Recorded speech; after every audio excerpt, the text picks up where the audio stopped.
Hey guys, in my last video I reviewed Cosmic Encounter, which is a fantastic board game. I've never played it, so it's a caveat here. I've never played it, but I've watched so many people play it on YouTube videos, read so much about it that it's going to be up my alley, I can just tell. So that's Cosmic Encounter, the board game. I'm going to put that back here.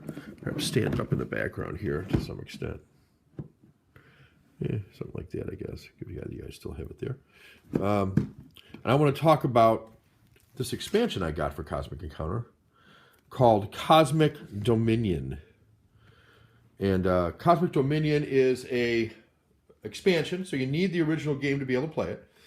But it offers a lot of new stuff to the game, and I'm looking forward to it. I'm not going to do that because everything's going to shift in this box. So let me just put this back the way it goes so I don't have to deal with the lid not fitting on right.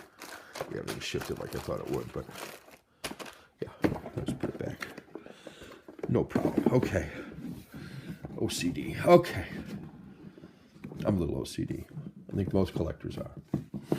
So, Cosmic Encounter, Cosmic Dominion. I have not opened this yet, so this is a true unboxing. For those of you on my channel who complain that you didn't really unbox anything, it was already open, you can't call it an unboxing.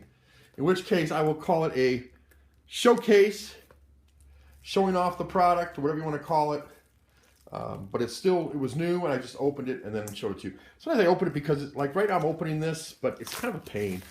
All right, there we go. I got it. Got this from Amazon. It was, I think, $21. I got another one from another source. It was $18.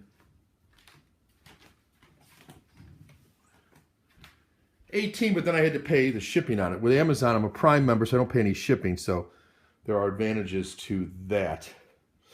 I'm going to sit down, I think, and do this one. I've done the other one standing up that I just did. I'm going to sit down for this one. As long as I keep the thing fairly centered here, I should be all right. All right, I'll try not to bump anything along the way if I can help it.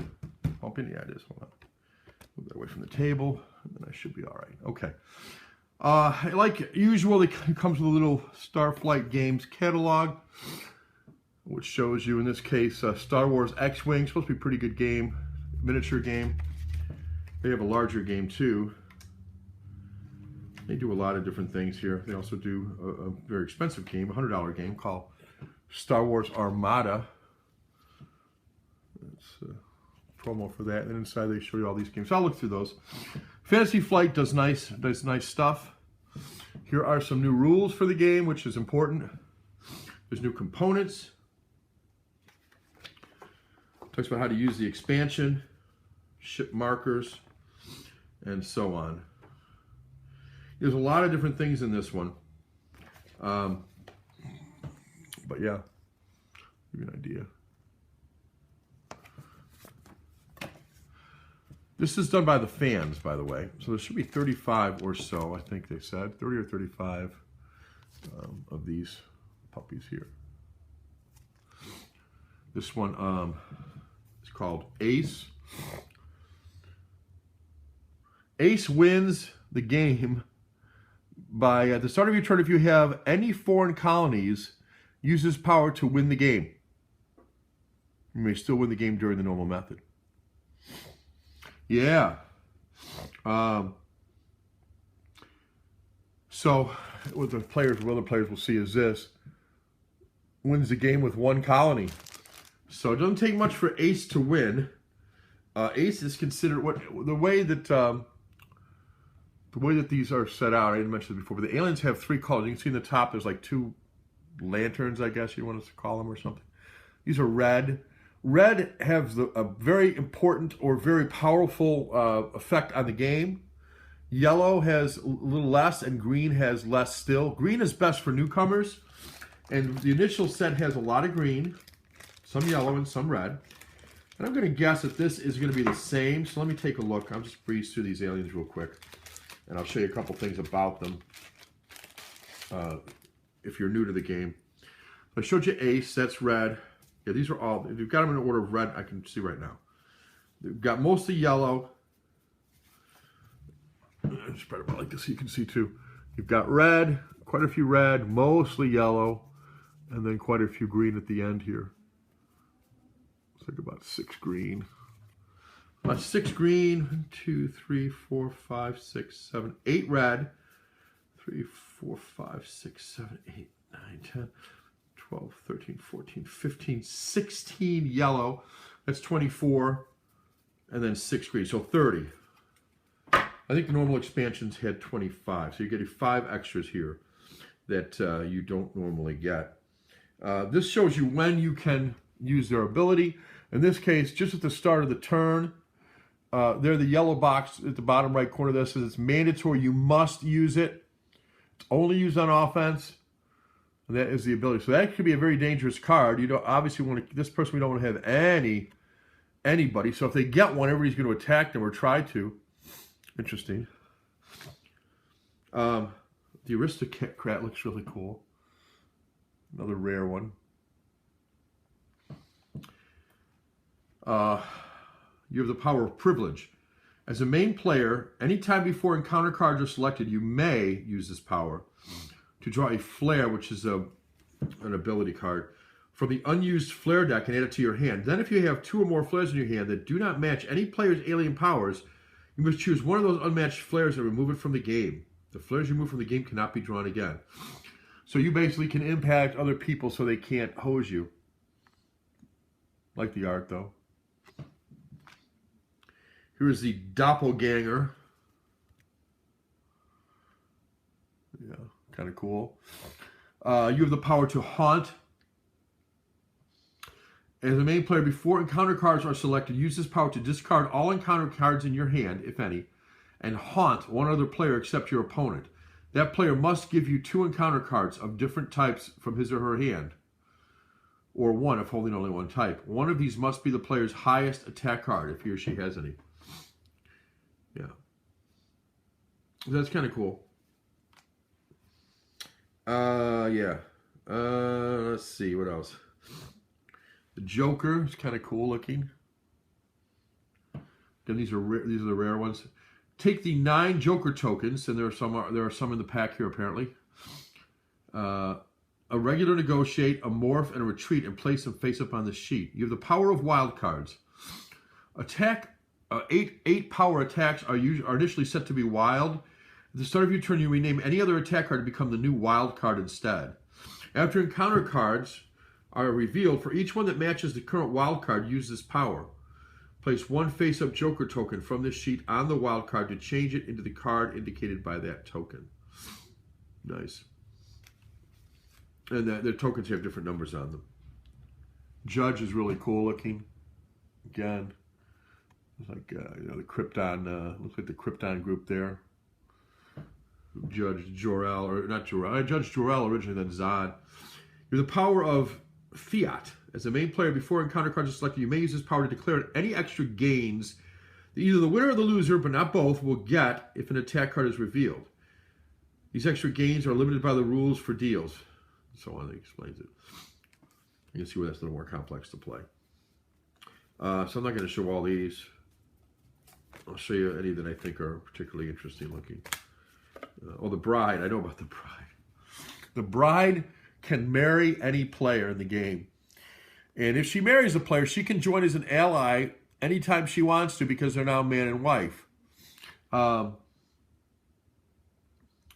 You can ally each other without being invited and may show each other cards in your hands at any time.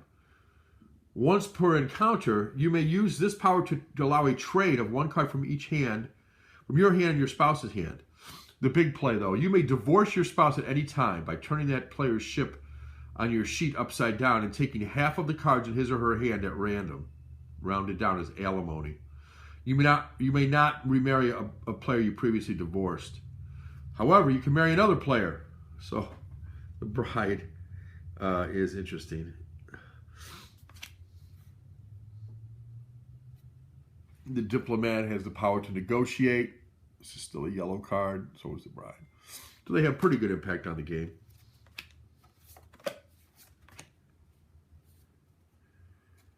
I thought this was cute. Love. What's the power here? Choose and discard 1 card from your hand. Every other player in clockwise order may then choose and discard 1 card from his or her hand. If he or she discards the same type as you, that player may release all of his or her ships from the warp. The warp is where ships go after they've been defeated. They can come back. So that's an interesting card. It helps everybody.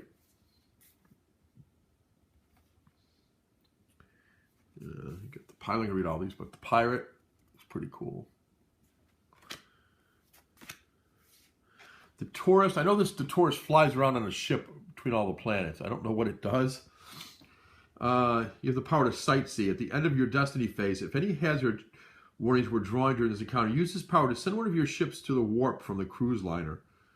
If no hazard warnings were drawn, use this power to move the cruise liner one system clockwise or clockwise. Then if the cruise liner is in the defenses system and you do not already have a colony in the system, you may use this power to disembark all of your ships from the cruise liner to any one planet there. If for any reason you do not disembark, you may use this power to send a postcard home. Return one ship from the cruise liner to any of your colonies. And then take a card at random from the hand of that system's player. Interesting. You can see cards like this are going to have a major effect on the game. Perhaps not as major as a red one, but nonetheless. And then finally, green.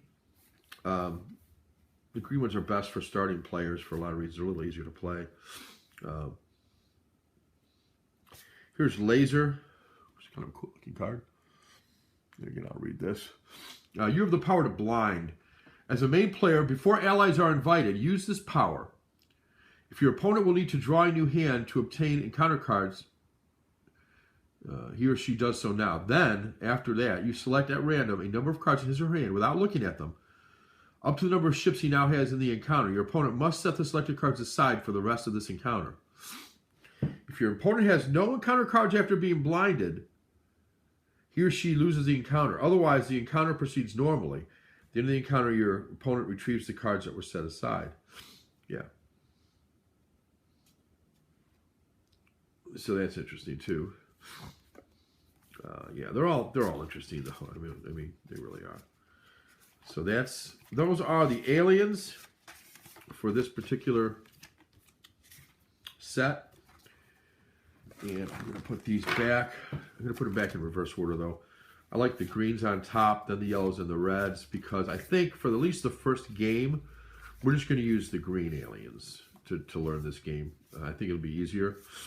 They may not have as big of an impact on the game as some of the red and yellow ones, but I think maybe that's easier to get the idea behind the game. And then once we all have the idea behind the game and we've played, one or two, we can start introducing more advanced cards. Yeah. So that should be good. Okay. Slide the alien cards back in. Love that they come in a bag to keep them nice. I don't know if I'll keep them in a bag once I get I ordered a foam insert for the main game that will hold everything, for hold numerous expansions. Okay, in addition to what you have there with the aliens, you get these counters.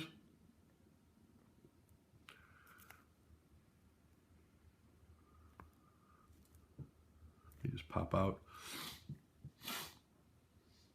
These are the Joker tokens here on the left side, the orangey things that have different numbers, 4, 8, 15, 16, 23, 42, and M. I don't know what M is. The back side of them look like Jokers. You got this too, N and R. Don't know what these are either. I guess I'll find out. Got this Yin and Yang token. I don't know what those are for. There's a Yin and Yang card. And this looks like it might go with that too, the yellow and red one. Right here. And the back is red.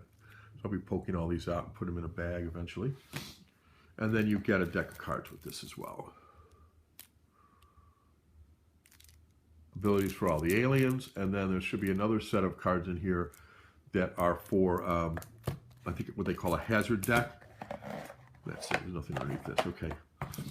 So I can see right now that for these expansions, what I'll be doing is putting those in with the main cards. There's room for everything. From what I've seen, and like I said, I'll get that expansion box or the expansion foam insert, which is really cool. I'll probably do an unboxing of that, show that as well. because it looked really neat from what I saw. Looked like something that would really be handy and could really help to store everything, like I said. How do they have this in here without a problem? Amazing that they have it just right when they shove it in here. It'll be nice to take these out of the plastic and have them in the game using that foam insert, because they all fit really nicely in the main game. I'm going to keep this out and look at that, the other games they have. So, my addiction continues with these board games. Cosmic Encounter, one of the ones I've been looking for more than anything else, and that's the Cosmic Dominion expansion. I have another one on its way. I couldn't tell you the name of it. It's the first expansion, though. It's the purple one, I guess, or blue one. Can't remember which one. Incursion, I think. Yeah. Cosmic Encounter Incursion. Cosmic Incursion. And that introduces some whole new mechanics, as well as this orange, I believe it is, ships and orange planets. So I'll have more planets. I'll have up to 6 players can play. I don't know that I'll ever need 7 or 8, but knowing me, I'll probably get all of them eventually. I don't know how much will fit in the foam insert. That'll probably guide me. And then I can always take out any aliens that I'm not really wild about, that I don't think add much to the game or make it so damn confusing that nobody wants to play it. Maybe take those out. Bring them out only for special occasions or something if I feel people want to have the option for those wild ones. Anyway, that's Cosmic Encounter, Cosmic Dominion expansion. I got 2, the first one and this one, which I think were the right 2 to get. And it's interesting, I didn't show you the back of this. But you can see it's where it says design there. Designed by blah, blah, blah, blah, blah. And finally, and the fans of Cosmic Encounter, which I think was really neat that they did this. Again, this is a game that takes, Cosmic Encounter takes about an hour. Could take up to 2 if you have a big game, but that's what we're talking about here, an hour or 2 of your time. For me, that's well worth it, and I'll be looking forward to adding this expansion to the base set once I get that foam insert, and then looking forward to the other expansion that's coming. I think it's coming this week. I think the foam expansion comes this week. The other expansion comes Monday. And then I'm going to see about the Cosmic Encounter Cosmic Eons, which is the expansion that's coming out in November that's supposed to add another level of intrigue. So really looking forward to it, guys. And hope you enjoy board games. If not, I don't know if this would be a good starter board game to get. But I think certainly if you already know you enjoy board games and you've played a lot of them, this would be a great one to add to your collection. It's the kind of game that you can play years from now with your grandkids or something, or your kids. All right, thanks. Take care.